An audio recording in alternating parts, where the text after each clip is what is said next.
day, Father. We thank you that you are true to us, Father. We thank you that you are real, Father God, and that you are, Father God, discernible, that you're palatable, Father God. You're just not, Father God, some existential belief, Father God, but you are a real entity that, Father God, has a real impact on our life. We thank you, Lord, that you manifest yourself to each of us. And that we can, Father God, be aware of your presence at any time, Father God, in all times. For you are always present, Father God. And Lord, I think and I pray, Father God, that we will continue to be aware of the presence, Father God, and spiritual presence, Father God, whenever we desire, Father God. We thank you, Lord, for this awesome privilege. We just pray right now, Father God, that you will speak to us right now, directly from heaven, in Jesus' name. Amen. Amen. Good morning, everyone. Good morning. Good morning. Oh, good morning. All right. Good morning. All right. Okay, I can do that. I don't generally get real. I like that cool, especially that mellow over. Since I retired, I don't yell at people.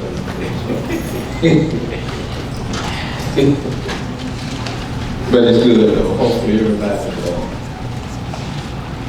having a blessed day. And I know the ladies are going to have a blessed time. I think they got a head start on me because I'm concerned y'all already spiritually on y'all retreat. I picked that up. Y'all left it out. That's okay. Yeah, I knew that. Well, I think I'm pretty sure I did hear the announcement for those that may not have been here. I heard the Pastor Long, we will not have Bible study this Thursday. Is that correct? That's what the elders decided. We did announce that. Yes. It was not. We won't have Bible study. Since the majority of the students won't be here, we don't want to go ahead without those precious people. It just happen to be ladies. So we're going to put a bookmark in it, ladies, and wait for y'all to come back. Thank you. Yeah, well, we got to honor everybody as much as possible. We tried. So that's a good thing. All right, amen. All right. Well, I must make a confession here that I thought in my little feeble, limited flesh that I could conclude, I guess not with this series, but as I was telling Elder Parker, no, it's not going to happen. So today we're shifting gears slightly, but we're still in the book of Exodus. And for those of you who may think long term, we're going to continue to Exodus to completion, and whatever God Abby tells me to bring it out, we'll do that. So today's segment is going to be what I want to call the wilderness process. The wilderness process. This is part one. I don't know how many parts. Wow. So if we get up and we're not big and I'm not styling for it, I really don't know. Because I started on something else and I just stopped. So, since it's his thing, not mine, I had to submit to it. So we're doing the wilderness process. But as I was reflecting on praise and worship, and that's because actually that's one reason I sit in that. The older I get, the more I like to listen. Is as believers, and this is the parallel that God is trying to get me to draw, and if it's just for me, it's just for me, but it may apply to other people, is this Exodus process. As we study the book of Exodus, it's not only just a historical account, but is an actual depiction of our process as what we call a salvation experience. Yes. We have exited the dominion of sin, which represents, Egypt here, and we travel through the wilderness experience or whatever, to the promised land. And the promised land is a reflection of the state of being where we matured in Christ, where now we can be established. And that's why I wanted to go. I guess I'm anxious to get there, but I can't get there yet. Till we get to a place where we're established, and now we can reflect God. We don't need to wonder, we're settled, we're mature in where we are, so we are established. That's the promised land. But to do that, and to really understand, we got to go from leaving that dominion of sin. We can say it's in Egypt, but let's think about it in this context before I get into the lesson. We left being dominated by sin. We left the power of sin as we become believers. We left that behind. We exited from it. Amen. So we are always on that Exodus experience from it. Until we go through a process, and we're going to talk about some of the aspects of the process here, to eventually we get to that promised place. And it's going to offend people. I'll look right into the mic. Some people are not going to like that. The promised land is not the country of Israel. Amen. Amen. Now, I'm going to say something that's controversial, and you may or may not want to believe it. It is not the Holy Land. Because to be holy, you got to be inhabited by holy people. The Holy Land is wherever a believer is. See, we can't fix this concept, and I'm not here to preach against this country, the people there. But we need to understand the state of who we are. All right. See, this holiness, we are being established to reflect God everywhere we go. Because we think, well, okay, it's still over here, and eventually, we're going to be rich, and we all got, for a while, I actually thought, okay, well, Jesus is going to come back, and we all really got to go to the Mount of Olives, or, and be there, and I'm serious, that's me, that's my limited thinking. I think we're going to be the big congregation there, the Battle of Armageddon, and we all going to be just in this geographic location. See, that's a fallacy in my thinking. Because as we're going to see today, where God established us along this process, God is establishing something. Why did he have to do it? Why did God have to go through this process? Because think about it. God could have took the people, he's God. Right? We can acknowledge that. He's God, he's all powerful. He can do whatever he wants. However he wants to do it. So in that, we're using that as a concept, as fact, he could have taken the children of Israel directly from Egypt to the promised land in a short period of time. They weren't being punished by going through the wilderness process. They weren't. Now I reached that conclusion. Sometimes, God had to punish some people doing this. The thing about this, the children of Israel had been slaves 400 years. Now how many people in this congregation that it came out had ever experienced freedom? None of them. That's not a bad thing, but see, the time to get to that, none of them had experienced being free. So now God has got to go through a process so they can start to see themselves in a different light. Amen. And it's not negative, but you think about it, through 100 years, 400 years, the only school of thought is a slave mentality. They're not slaves because they wanted to be, they're slaves because they had to be. They were trapped in it. See, people that sin don't sin because necessarily they want to. They're trapped in a kingdom where they have dominion. You're a slave to sin. Now, we don't say it that way. We make excuses for it and call it this and call it that. But you're actually slave. We need to exit. We need to exodus from our status. Get awareness of where we are and exodus from our status. So this is what God is doing through Exodus, is bringing these people that weren't aware of him. But think about it. The Egyptians weren't telling them about the God of Abraham, Isaac, and Jacob. They wouldn't have like Bible study. They didn't have church. They didn't have synagogue. They didn't have the priests and all those people. They didn't have that. All they had was slavery. And all they had was the Egyptian foot on their neck. So when you think about that, that gives me a whole different concept. But see, spiritually, those of us that now are saved have gone through a similar process. Yes, in America it looks a little better. We don't actually perceive it as being slaved and born and not, making bricks without straw and all of this from the physical aspect. But spiritually, it's the same thing. We're under the dominion of sin. Come on. The thing, we dress up and make it look, this is not They make it look so good, well, they make those people that say, make us look like the foolish ones that not having a good thing is wrong, and they make sin look right if we don't know that. That's right. So then who wants to exit us if you think this is right? You want to stay there. I'm in the right place. I'm where it's going on. So right now, we all, as believers, we have to experience this Exodus process.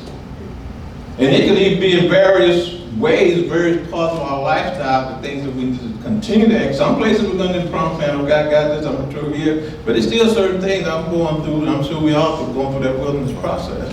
Because God is still working on us. Yes, he is. And one thing we have to be aware of, there's no certain time limit. We can't judge ourselves by others. One thing I like about KCM, because I've been some places where it's almost like you're on the clock. Okay, you say you saved, it's like an X amount of time you should be a deacon if you're a man, and you should be this. And tired people like they just start to do this mentally. I don't know if anybody has a spirit that, but you think at some time I'm supposed to be this. And I'm supposed to be that, at least considered for this. I should be progressing toward this. You like see a branch, sort of like being in a corporation. You look at the organization chart, think, okay, I'm on this path to become this. I'm going to be a CEO, the CFO. And there's nothing wrong with that in that vernacular, but spiritually it doesn't work that way. There you go. It's not like, I got X amount of time, I should be a deacon, after that I should be an elder, and after that I should be a pastor, and then I should be an apostle. That's why people making all this madness of having these idiotic ceremonies giving people paper, saying these crazy words, creating illusion to people of something that don't mean anything. I was like, Dwayne, they ain't none of this madness. This is a dog and pony show. They walking out with these certificates they can't hardly carry. And Lord help me. How did I get there? But it's important to know that this Exodus process is very important. Because you understand, the first thing God did, I'm taking you through the wilderness because through spiritual conflict, you're subject to go back to Egypt. Wow.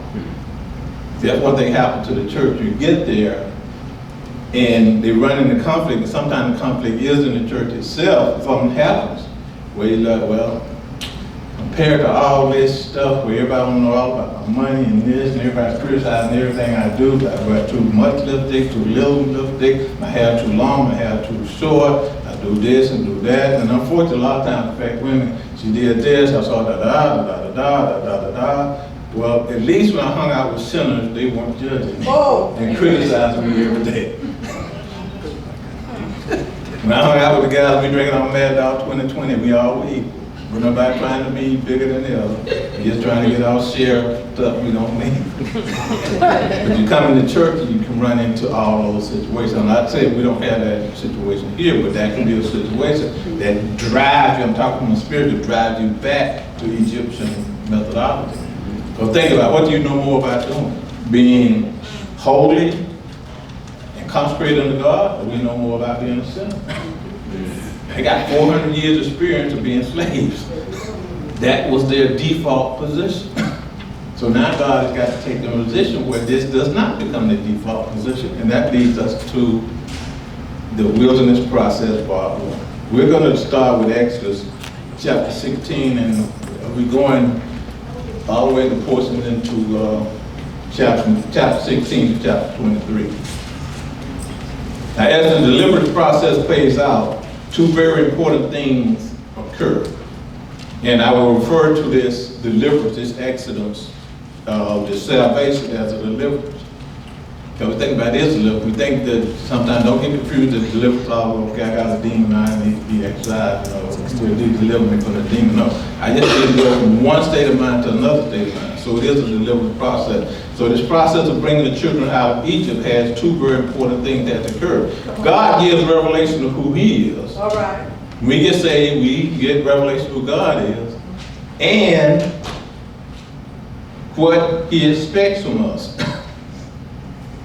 See, God gives us revelation of who He is, and He gives us revelation of what He expects.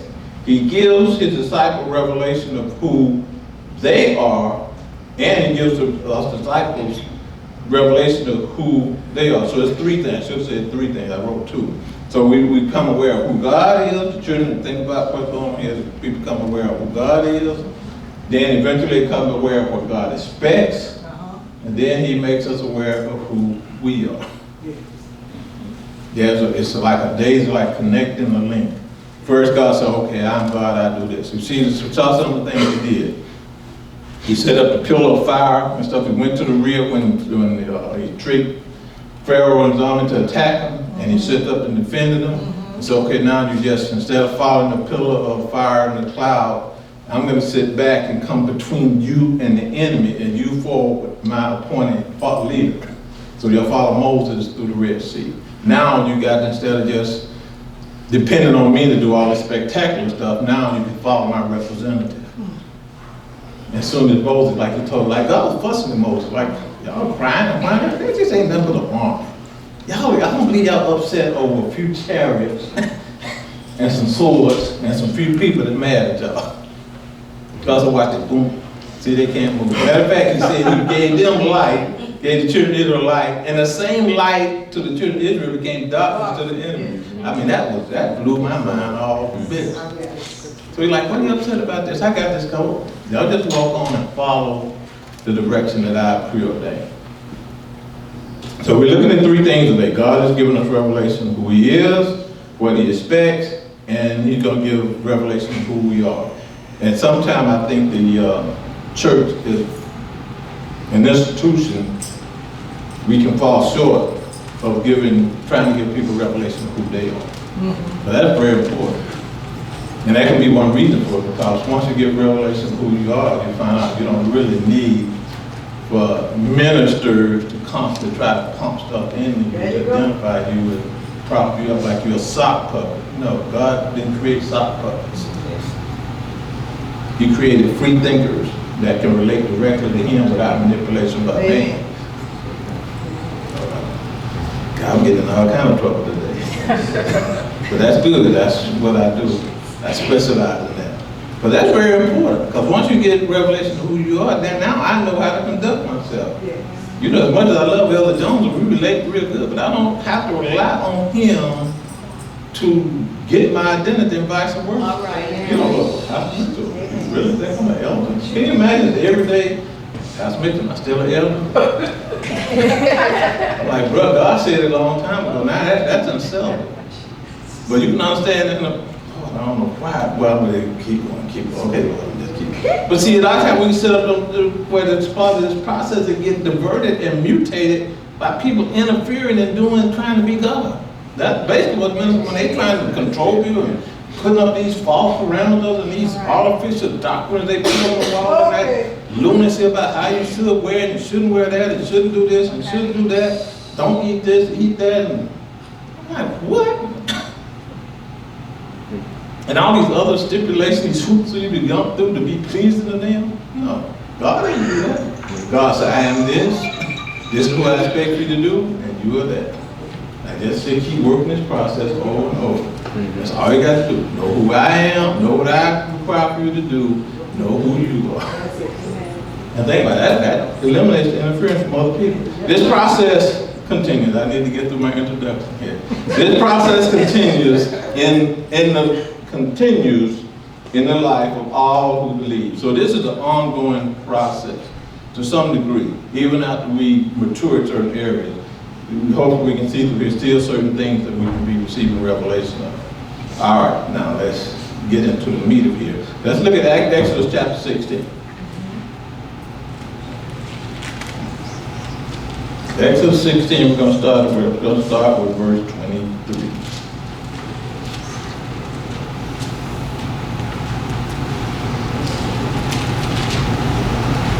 And this first excerpt, the first scripture, it makes us aware of what God expects from us. He expects us to trust. He expects our trust, and He wants us to rely on Him. That's really simple. That's how God had me simplify. He expects our trust, and He wants us to rely on Him. We'll read through this and then another scripture in Exodus 16, 23 through 31. 16, 23, okay. Hopefully everybody. Exodus 23. It begins. Then He said to them, this is what the Lord has said. Tomorrow is a Sabbath rest, a holy Sabbath to the Lord. Bake what you will bake today, and boil what you will boil, and lay up for yourselves all that remains to be kept until morning. So they laid it up until morning, as Moses commanded, and it did not stink, nor were there any worms in it. Then Moses says, eat that day, for today is a Sabbath to the Lord. Today you will not find it in the field. And he's referring to the manna that God was provided for the children of Israel because they complained about being hungry. Verse 25 said, then Moses said, oh no, I read that.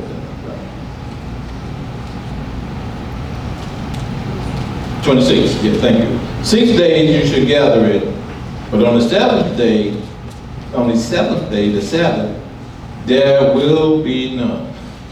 Very important. 6 days you should gather, but on the seventh day, the Sabbath, there shall be none. Now it happened that some of the people went out on the seventh day to gather, but they found none. Even though God told them it wouldn't be in, they still went and looked. That better not touch that one.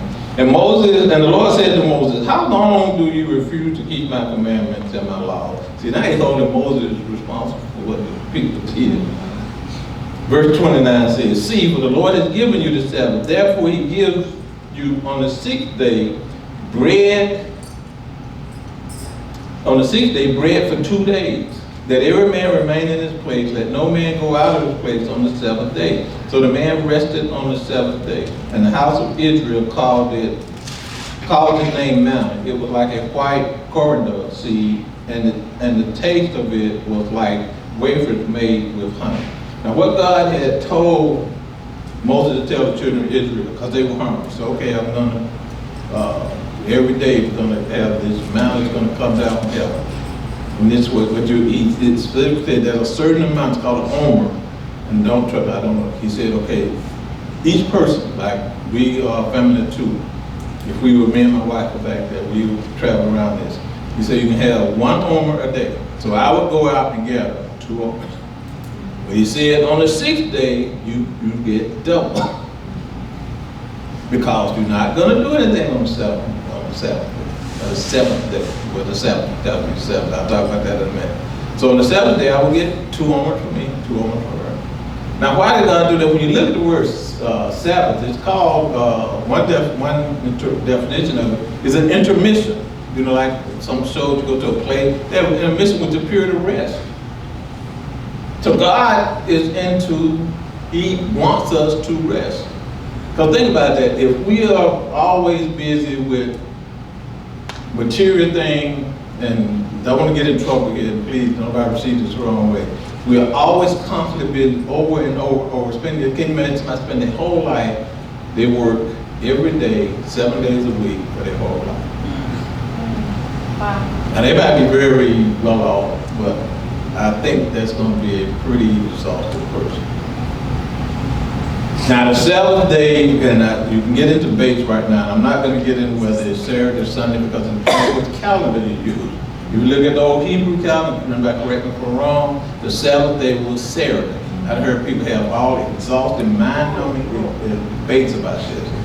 They said, well, you shouldn't do this on Sunday because Sunday is the first day, so I'm not going to church on this day. I should go to, if you don't go to church on Saturday, you're not going to church on the right day.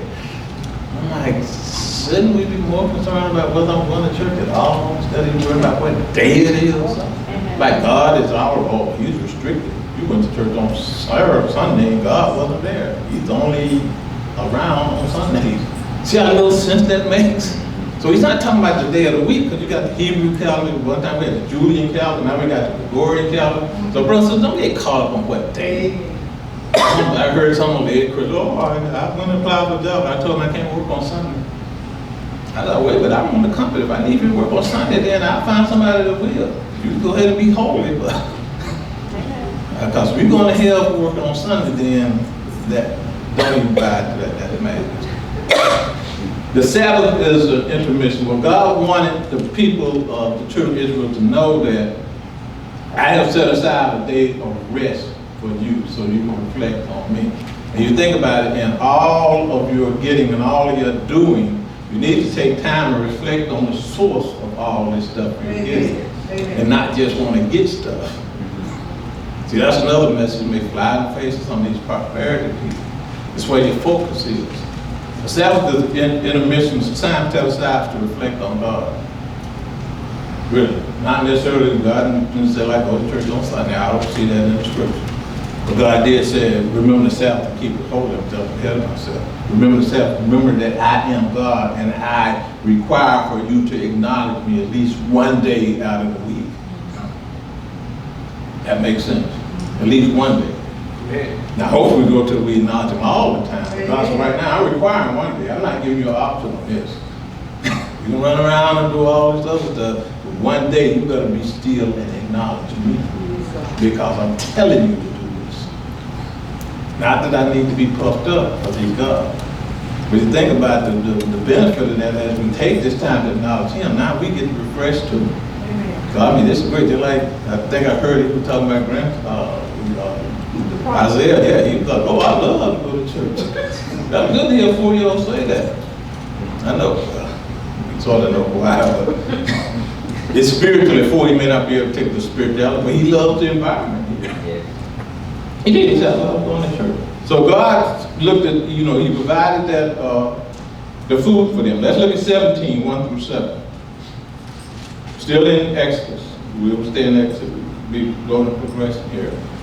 17 reads, starting with verse 1. So then all the congregation of the children of Israel set out on a journey from the wilderness of sin. See, still in the wilderness. According to the commandment of the Lord, and camped at Rephidim. But there was no water for the people to drink. See, earlier they didn't have food. God gave them food. Now they've gone and don't have water. Therefore the people continued with Moses and said, give us water that we may drink. So Moses said to them, why do you contend with me? Why do you tempt the Lord?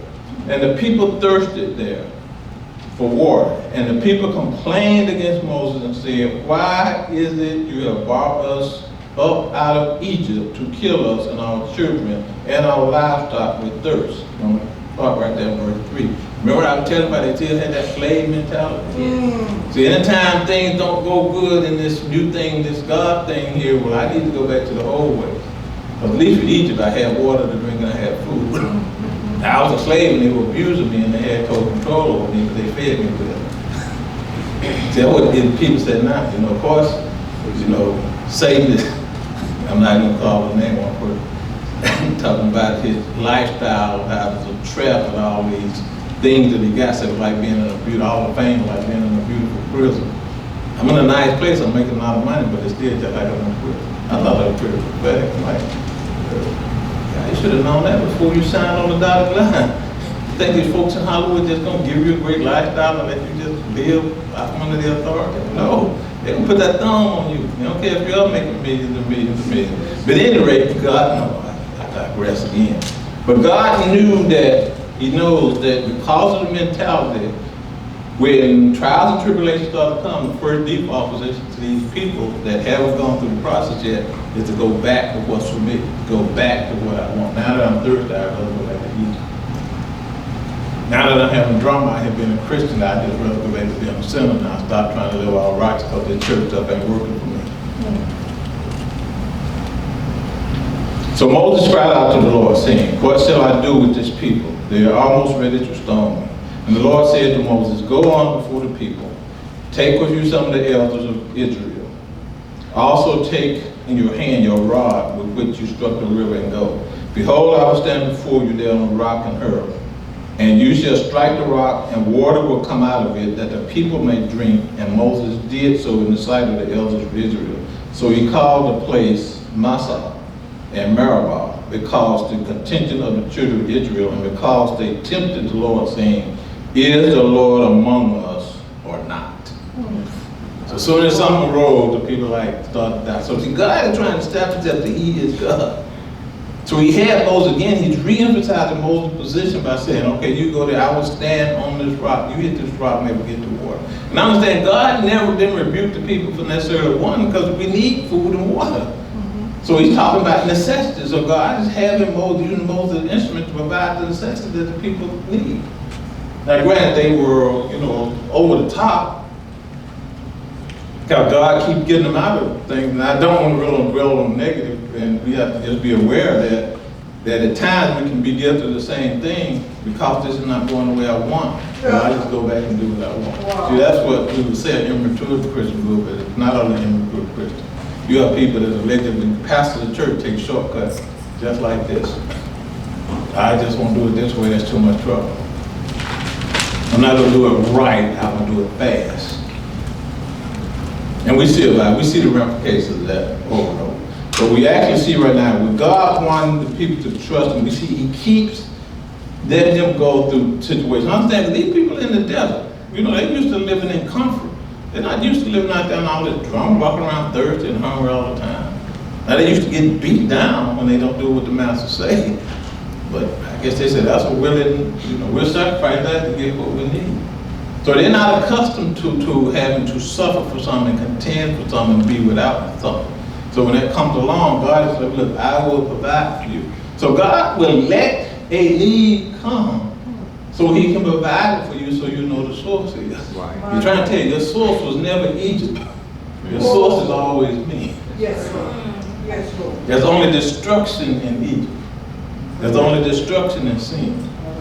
But to actually get to the point where we need that, now I've learned, I've been hungry and God has provided. So where am I going to go the next time I'm hungry? I'm going to go to the provider, Jehovah Jireh. So God is teaching their reliance by providing the necessities, just basic necessities to the children. So we see that now God is constantly, by providing these comforts, part of the first thing of the process, He expects us to trust Him and allow Him, even though He puts us in situations, so we have to allow Him, we have to trust Him, And then that builds our trust. So when we go through things, the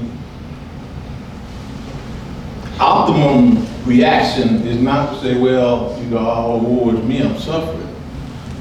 Is to call out on the source. Is to realize that God is the source, so I'm not going to freak out about that. I'm going to always have confidence on Him. I don't need to go back to the world. I don't need to conduct myself in an ungodly way. I don't need to go back and really enslave myself back to Egypt, become an indentured servant to evil to get material things. God said, no, rely on me.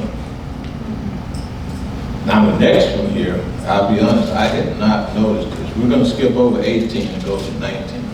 So now God has got us where we want to trust Him. He's worked on that. Now He's going to do something to me that I found very, very, very important. Let's turn to Exodus chapter 19. We're going to look at verses 1 through 8. Because it's good to know who God is. It's good to know that we can trust God. But it can be even better to know where I stand or where we stand in relation to God. What does God say about us? Well, I'm glad you asked. Now we will read verses 1 through 8, 19. It says, in the third month after the children of Israel had gone out of the land of Egypt, on the same day they came to the wilderness in Sinai. They're in another wilderness there. These are nothing but deserts with different names. For they had departed from Rephidim and had come to the wilderness of Sinai, camped in the wilderness. So Israel camped there before the mountain. And Moses went up to God, and God called him from the mountain, saying, thus you shall say to the house of Jacob, and tell the children of Israel. God has called Moses into the mountain to tell him what to say to the people.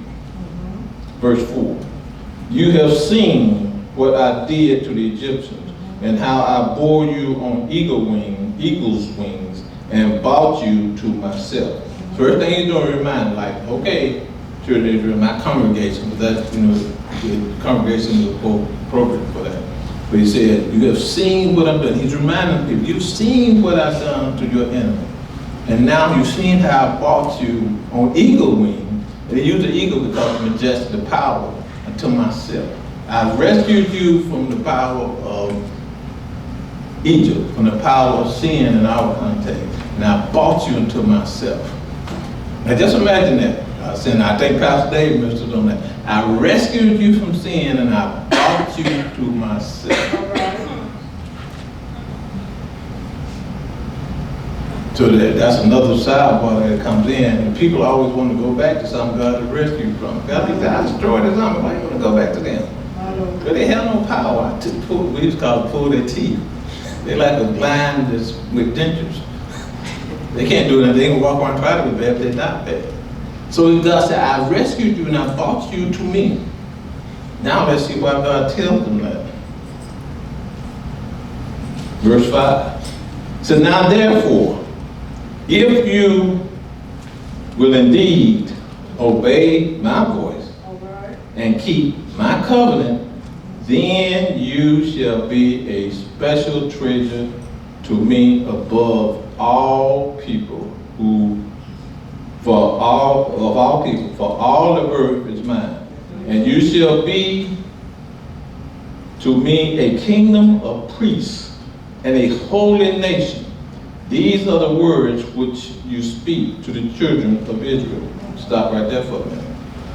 So God is telling them it's conditional. That's one reason I made the proclamation this country Israel is not holy. There's a stipulation there. If you obey my voice and keep my covenant, then you're a special people. You're a special treasure. Well, the standard region said, well, if we don't, then you're not. We don't obey his voice and keep his covenant. Well, we're not. God's not going to honor people that don't agree with him. There you go. I don't care what they say. You sit in church, you know, you live in the church, move in there, change yourself to it. Never leave. Doesn't matter, bring your food and just stay in there. I want to stay in the holy place. I want to stay in the presence of God. Like, Lord, I went off again. I'm back now. See, we substitute things that are not real for reality. God said, okay, you want to be special to me? Then you got to obey my voice and obey my commandments. Now you are special. Not only are you special, you're a special treasure to me above all the people on earth. And God is telling them the earth is mine. So I determine how I relate to whoever, but I want you people that I just did these things for. I didn't do it just to show off. I did it to bring you to me, to show you all there's some special people There here. you go. And you should be a kingdom of priests and a holy nations. So that's what we're called. So the purpose of being pulled out, of that being saved, is to enter in a relationship with God, be obedient to Him, and God will establish us as special and a kingdom, which means we have His dominion, His authority, of priests. We are designed, we are saved to represent God's people. That's what a priest does. We are to represent God's people. Every believer that falls in line, complies with this, is a priest. And that's not by, this, the ordained, whether it's male or female, or whether we wear all these vestiges and all that. It just means the relationship that we're equipped, we are endowed, we are empowered, we are ordained to represent God's people because of our relationship with God. There you go. That's the whole purpose He did this, is to have people that can represent Him on Yeah, earth. on earth. Amen. And He made it a kingdom, which means we have dominion on earth. So that goes all the way back to Genesis. I better not touch that one. See, God is always reinforcing. What He said is always so. Yes, yes. We may do it in a different way. You may see it re-emphasized in a different way. You may not use that. But He said give dominion. Now to give dominion, okay, I didn't distract you from sin. And now I've established you as a holy priesthood and a kingdom. I've, re-established this authority that you have. So Moses came and called the elders and laid before them the words which the Lord had commanded him. Then all the people answered together and said, all that the Lord has spoken we will do. So Moses brought back the word of the people to the Lord. And the people said all that they will do. So the people agreed with this and told Moses to go tell God, okay, deal, we'll do it. And we're not going to get into the ramifications because we all know what God is. But see, God does identify us as special. We're holy. We're priests. We are a kingdom.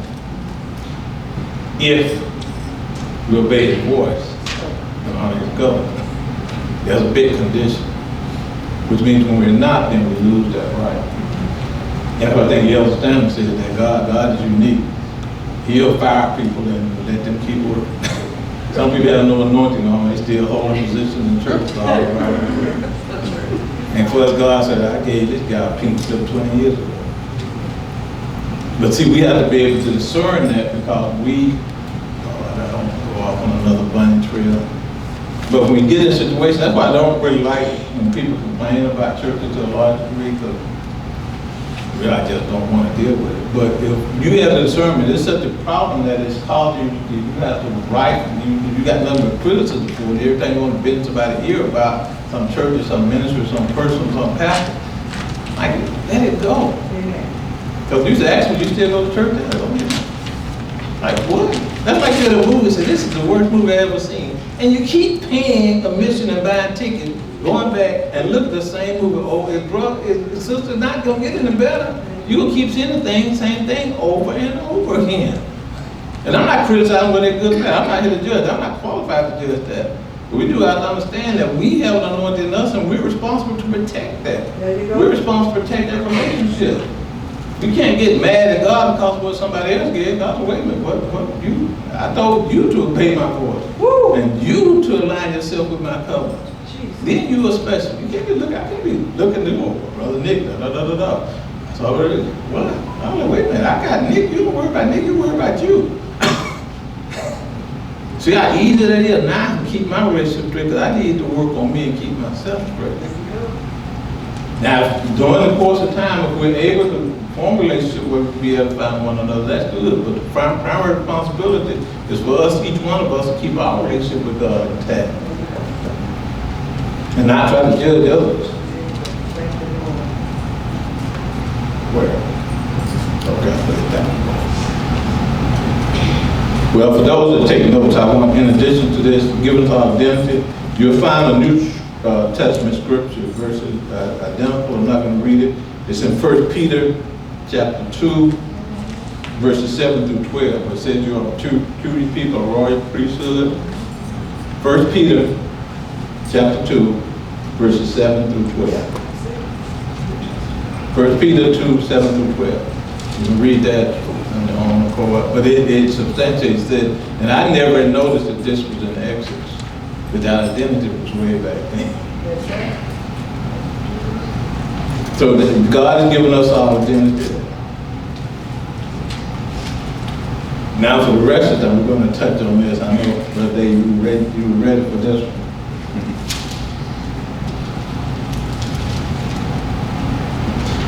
Let's look at God establishing His law. So God has established the fact that we are to trust Him, we want to rely on Him. Now He's told us who we are.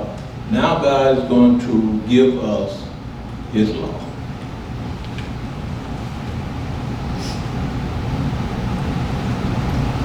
And I don't know if I want to get into that. But Exodus chapter 20, let's turn to 20. Just one thing briefly about it. The law is not obsolete. Jesus didn't say I've abolished the law, He said I've fulfilled it. Really, it's been packaged into one thing. If you want your vernacular, the law still is in force. It's just been repackaged. But really the law, and I think we know that by now, the law was there to show us our shortcomings. Yes. Just like I use it for speed. We ride up down the there, we see them speed limit sign. That's an analogy I use. God, I make it real simple for me. The speed limit sign saying, okay, 45 miles an hour. That sign would not stop you from speeding. But if you read the sign, it will let you know when you are speeding. Look at the sign, look just enough. I'm speeding or I'm not. Am I doing right? Look at the law, look at what I'm doing. See how simple it boils down to? It's real easy. All you do is look into the law, look at all your conduct, and you know if you're right or wrong. We don't need anybody to tell us all. I don't need anybody to tell me I'm speeding. I'll just look at the speedometer and look at the sign. The thing is, we want to do things without looking at the sign. This is the sign. The world just makes stuff up. Oh, well, I wasn't going as fast as Brother John. I mean, he was doing 55. I was only doing 50. Well, we both speed. But I wasn't going as fast as he was, so never mind. See how you get that? We set up this artificial standard. That's not the way God works. Okay, we're going to look at the law. And I'm going to start with really break it down. When we look at it, hopefully we understand it's in two different parts. We're going to look at Exodus 21 through 11 first. Very familiar, so I'm not going to belabor rereading these and saying what they mean. I think we know that. You know, it's infamously called the Ten Commandments. I've seen Charlton Heston and all that, and all the good theater. I'm not criticizing that. It's really great. Still God writing it on the tablets and all that. But let's look at not only God gives a law, try to break it down, look at the significance of how He organized it. And it starts with reading verse 20. Well, chapter 20, verse 1. So God spoke all these words, saying, I am the Lord your God, who brought you out of the land of Egypt and out of the house of bondage. See, He's reminding people where they used to be. He reminds us where we used to be. In other words, He looked you out of there. Shouldn't want to go back. I'm the one who brought you out, so I enable your freedom. And this is the requirement of the freedom. Just like Pharaoh and the Egyptians had rules. The slave had to live with the rules of the slave. But God has the same rule. God just don't want us to just be saved and we really go out and do stuff. That's how cults get formed. People end up down in South America drinking poison Kool-Aid, getting shot by AK-47s, burning up in Waco with some maniac out here talking about some new revelation he allegedly got. I think you need to leave that LSD alone. I was thinking like, man, this dude on some psycho drugs. Not like he see, he said, I told y'all, I'm still in the wilderness in some area. I can't understand how they think this guy's a carnage. No. I think when the ATF come out, want to arrest him, we got all these guns, and when people come take the guns from me, I think I'm about ready to quit this club. I don't want the federal government. No. That should have been a hint to him, folks. Okay. It's just amazing how sometimes we can spiritualize stuff that's so ignorant. I'm like, you got the ATF, you got the government around here. These people come, you got all these guns, and they come out here. They ain't leaving. And they put a helicopter in the tank, and there's rumors they had Jason down there too. And somebody should have told him, Jason, I can't even put the guns down. Walk out slowly. Put your hands on me. Okay, I just have to bring the attention away from myself. But there are laws, there are ways to govern ourselves. God knows that. And the laws are not to constrain us, it's actually to liberate us. Because, one thing that's very important to know, is what I'm doing pleasing to God, or is it not? But guess what? If we don't know what's pleasing to God, we can never know whether we're pleasing Him or not. Like I tell my wife, I never tell her that I don't like okra. And she likes okra, and she cooks okra every day. And I'm up there mad. Like a little kid, just chewing it and stuffing it in my towel and throwing it away. But she keeps cooking it over because I didn't tell her I don't like it. She doesn't know, so she doesn't know. It's not her fault. Whose fault is it? Then it's my fault. So God wants us to know what His expectations are, so there's no surprises. On this side, okay, verse 2, now verse 3. Okay, here we go. We're going to read 3, all the way down to 11. And the commandments. You shall have no other gods before me. Self-explanatory. You should not make for yourself a carved image, any likeness of anything that is in heaven above, or that is in the earth beneath, or that is in the water under the earth. You should not bow down to them, nor serve them, for I am the Lord your God. I am a jealous God, visiting the iniquities of the father upon the children of the third and fourth generation of those who hate me. That's what God says once we set up graven images and worship anything other than Him.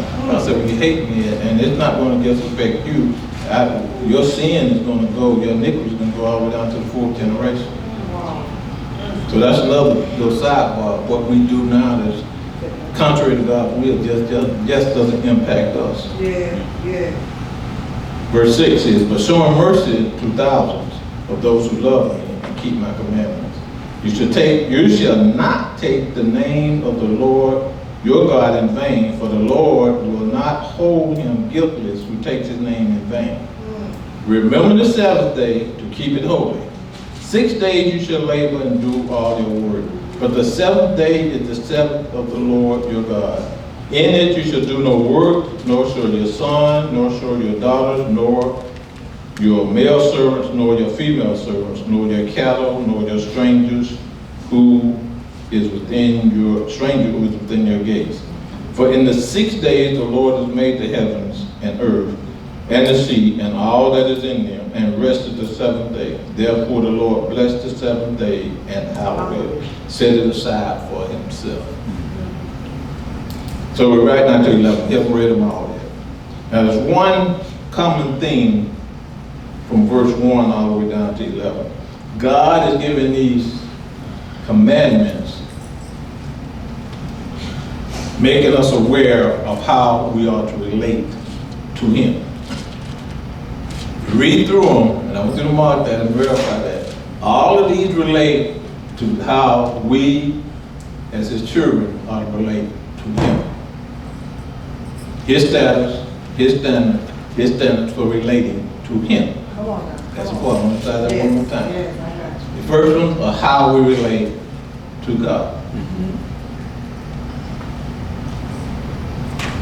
And I think if you talk to any church person that reads that, I don't run into anybody that I'm aware of that's had any major problems with any of those first three commandments that we just read, how we should relate to God. They pretty much. So we get in those crazy debates over what the Sabbath day is. But I'm not even going to entertain it. So that's relationship to Him. Now we're going to continue through the rest of them from 12 down to 17. So let's look at how it changes. Read 12. I'm going to go through these slowly, then we're going to close. Verse 12 says, honor your father and your mother, that your days may be long upon the land which the Lord is giving you. He didn't say what to do toward Him. Now He's telling us how to relate to our father and mother, to other people.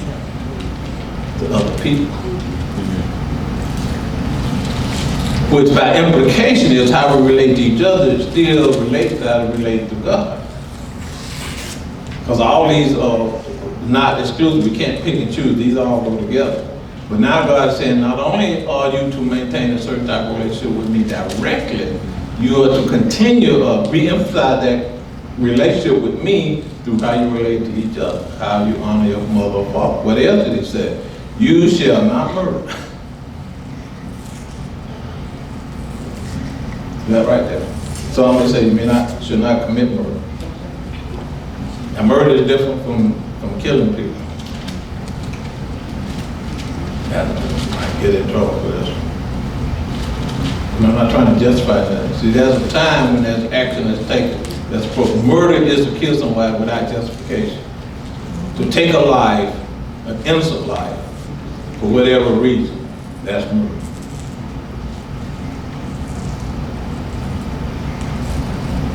So you see sometimes in the military we have people called conscience rejected. They don't believe in killing other people.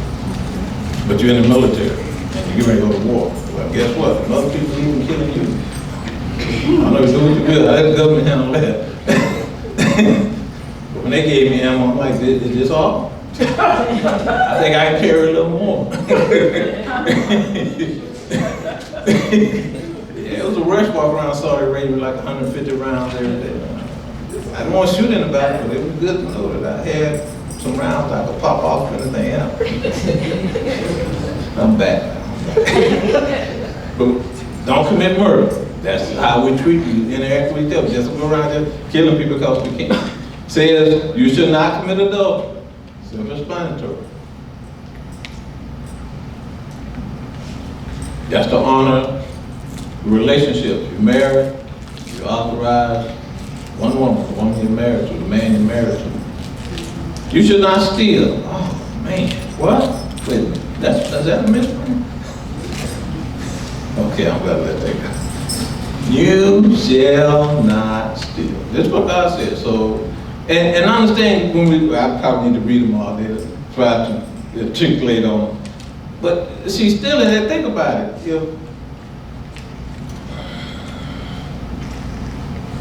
When somebody steals, that is, well, we see it on the news, breaking and entering and all of this. People breaking your car, breaking your house, breaking your businesses and all this.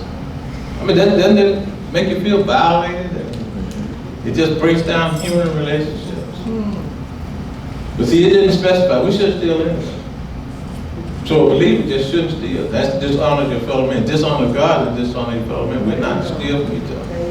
We'll be content with what we have and not take shortcuts and try to steal from people. Now, I don't know if I want to test that. How much time? But I'm saying stealing is stealing, no matter how it's formatted. People that cheat on their taxes, you're stealing. You owe the government this, you only pay that. Everything that's different between what you owe and what you paid is stealing. You can make up all kind of illusionary, get people to say, I gotta stop watching news, I don't know who said that. And the thing is, I don't understand. See, this is to maintain order among us as people. And that glorifies God because not only do we honor God, we honor each other. See, a lot of times in the church, we get all that holy. We walk around all pious about how we, I tithe, I do this, and I'm here every Sunday and all this, and I got this, and I do this, and we here. But then I go out and treat a fellow man like dirt. See, that doesn't work because you're not fulfilling everything that you're supposed to do. It says you should not bear a false witness against your neighbor. We're not allowed to lie on each other. It says you should not covet your neighbor's house. You should not covet your neighbor's wife, nor his male servant, nor his female servant, nor his ox, nor his donkey, nor anything that is your neighbor's. And who is your neighbor is everybody. Covet means to lust for. This just doesn't go with wife. You think, oh, you shouldn't covet your wife. Of course, you know that. Oh yeah, I can't wait. I can't wait to home out of town. I can see what I can do. Like spying, keeping track of somebody trying to hook up with. But see, it goes beyond just that. A lot of times we see that it's covered in the wife, but it says your neighbor's house. Man, look, Dave's house bigger. Well, I don't have a house. We got an apartment. Man, I'm in an apartment. Dave in a mansion. I think I need it. And you know what happens when you covenant? You start to form a different opinion and a different relationship between what you're covenanting for. You know, Sister Lauren and them had this and I want it. Now I'm not going to relate to them because now I think that they think that they're better than me because they got something I don't have. Now I want it, now I'm not going to, you know, everything, your relationship becomes superficial at best, evil at worst. So now you're really not getting along. So all the while I'm smiling on her face, but I'm like, I hope the house burned down. I'm in an apartment, right? They got more bedrooms than I got rooms. And you're not wishing good toward that person. You're really not, because you're lusting for it. For whatever they got. And see, we don't understand that, and that's one thing you can't see, but you can see. Sometimes you listen to people, they'll tell on themselves.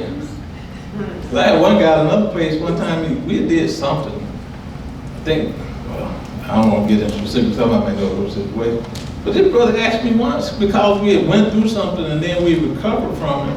He said, yeah, I was wondering how much money you make. I'm like, why? What are you worried about how much money I made? First, I'm not giving you any. I'm serious. How much do I owe you? But see, that caused discord. You know, that just got in my mind. See, that caused discord when you wondering about how much money I make. Like, I'm not big money grip. I'm not making it rain. You don't see dollar bills falling out of my pocket. If anything, it ain't so much how much we make, it's how much I spend. I try to keep at a bare minimum. For those that may need some financial planning. What you make is what you spend. That's in trouble. But at any rate, those remain, I didn't really count. You see, the latter half of that we talked about was human relationships. And know that it can be complete, and I still got some more to cover on this. I'm not going to be in a hurry. But understand that God has taken us through this wilderness process. He's taken us because there's some things we have to unlearn. Once we get saved, we got to unlearn things, change our behavior, change the way we think, and really know that, and not just get trapped and think, I go to church and this, and I listen, I take notes, and there's nothing wrong with that. I reread it, that's good. But it has to become an action in our life. We have to put all these things we know into application. And then we start to grow. We get closer and closer to the promise. And in some areas you get to, you know, I'm sure that people here are already in the promised land in certain areas. And some of you like me are still in a wilderness area because God is still taking me through this. I thought I was further than Egypt on this, but out there I'm not. So I got some more to learn and got some more. There's nothing wrong with that. The only way you lose is turn around and try to go back to Egypt. Can't go back to Egypt. So guess what? You're not going to part the Red Sea so you can go back home. She's not going to let you go back into the kingdom of darkness. And say you're mine and you're going to stay mine. So for those that are. So we will continue on this wilderness process as time permits. I think that's all I have. Well, ladies, El Stanley, I don't know if you are, and also Lord, I don't know if this Mr. People, but doing your prayer, just pray for the ladies and the ladies.